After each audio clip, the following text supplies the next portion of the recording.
Sahabat Lapo Cabiak, ikuti cerita bersambung Manusia Harimau Marah. Selamat mendengarkan.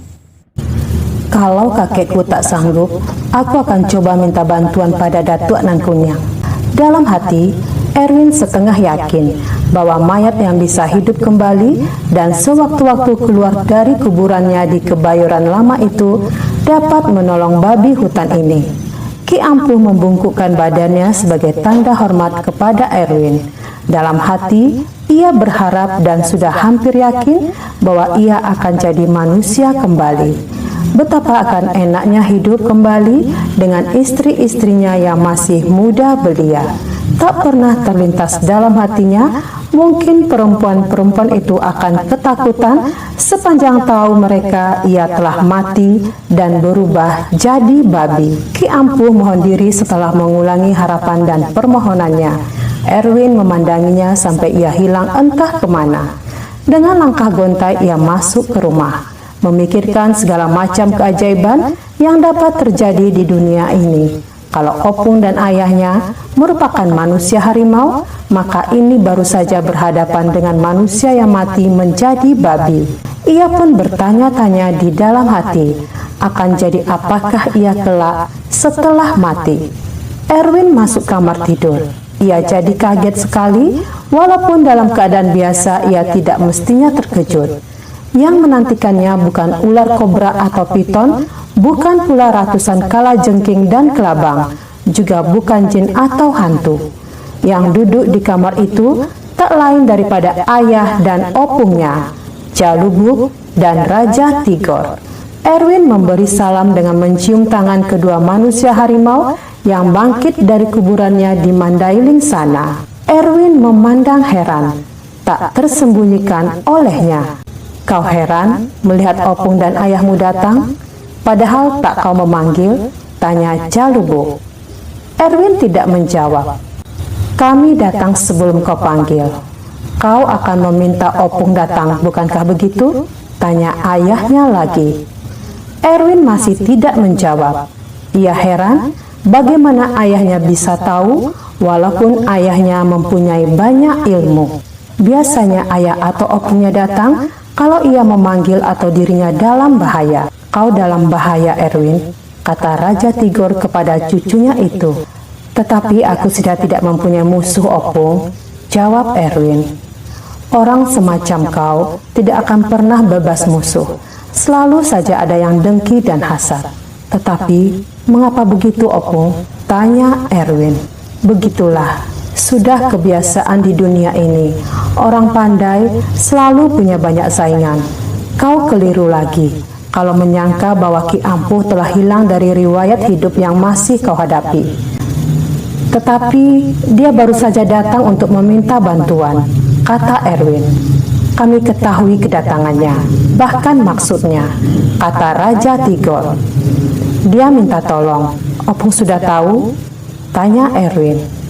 Tahu, dan kau menjanjikan akan berbuat sesuatu yang mungkin untuk menolongnya.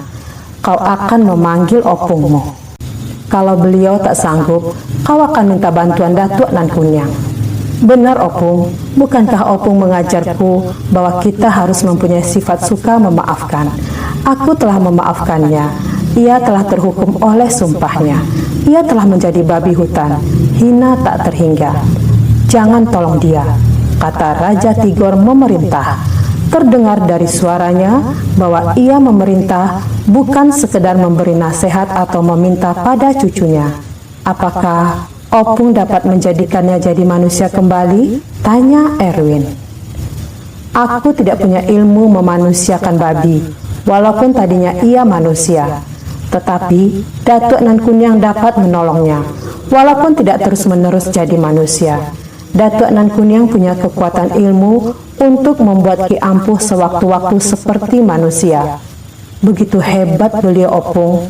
Tanya Erwin.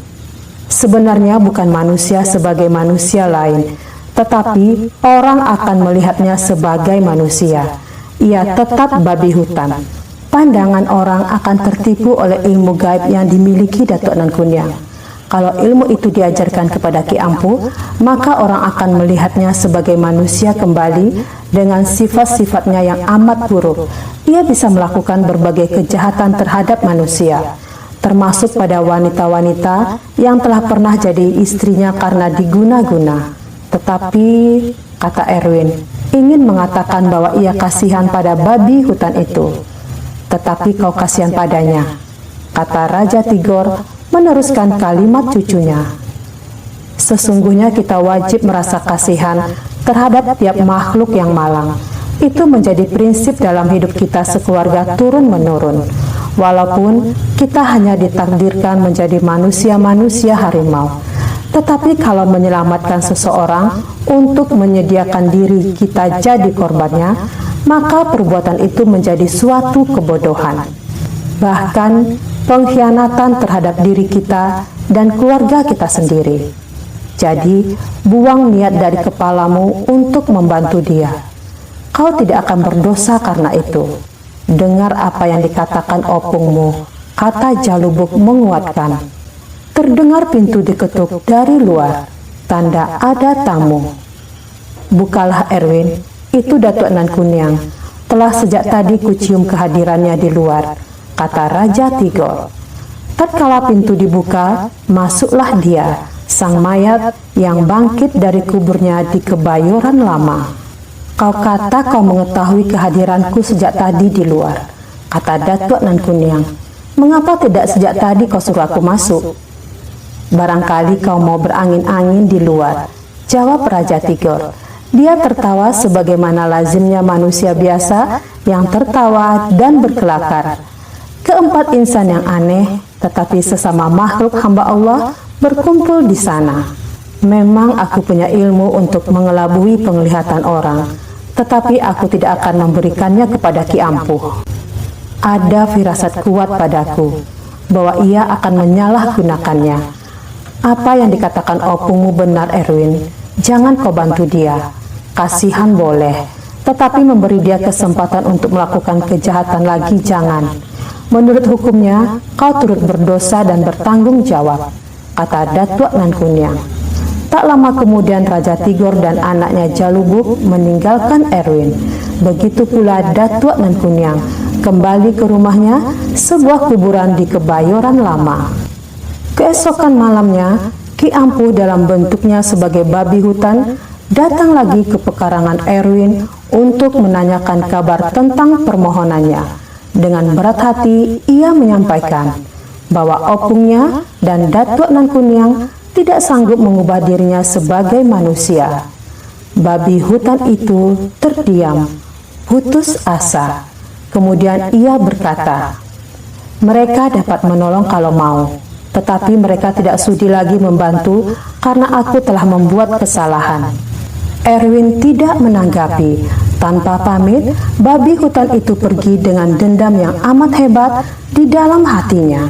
Ia bertekad untuk membalas dengan cara apa saja yang masih dapat dilakukannya sebagai makhluk yang mempunyai akal dan dendam seperti manusia.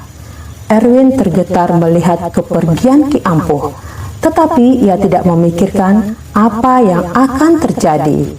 Sejak permohonannya ditolak, babi hutan itu tak pernah lagi datang ke pekarangan Erwin.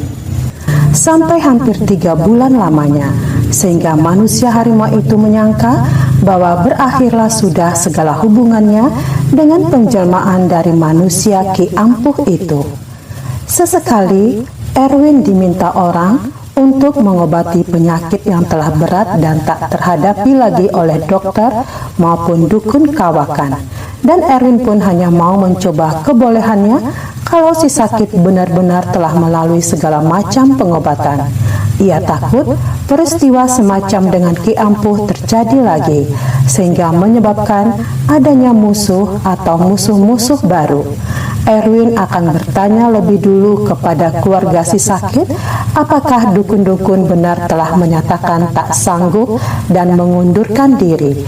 Dan dengan izin Tuhan, beberapa keluarga yang mohon bantuannya itu tidak jadi kehilangan orang yang mereka cintai. Mereka jadi amat kagum Ada yang jadi begitu fanatik terhadap Erwin dengan menyangka bahwa ia seorang wali yang sengaja diturunkan ke dunia untuk menolong orang-orang yang sudah sekarat. Yang lebih mengherankan mereka lagi adalah kesederhanaan sifat dan kerendahan hati dukun muda itu. Tiap dipuji, ia selalu mengatakan bahwa segala puji harus diperuntukkan untuk Tuhan, karena dialah sesungguhnya yang menyebabkan sakit payah sembuh kembali. Erwin sendiri hanyalah mohon kepada Allah dan kebetulan permohonannya dikabulkan Tuhan. Tak lebih daripada itu. Yang lebih mengherankan, tetapi justru memusingkan Erwin adalah beberapa wanita, gadis atau janda muda yang tertarik dan jatuh hati kepadanya. Walaupun dukun itu tidak pernah berbuat sesuatu yang dimaksudkan untuk memikat hati mereka. Mereka ini mengetahui bahwa Erwin hanya tinggal seorang diri di rumah amat sederhananya, menduga bahkan yakin bahwa ia masih bujangan.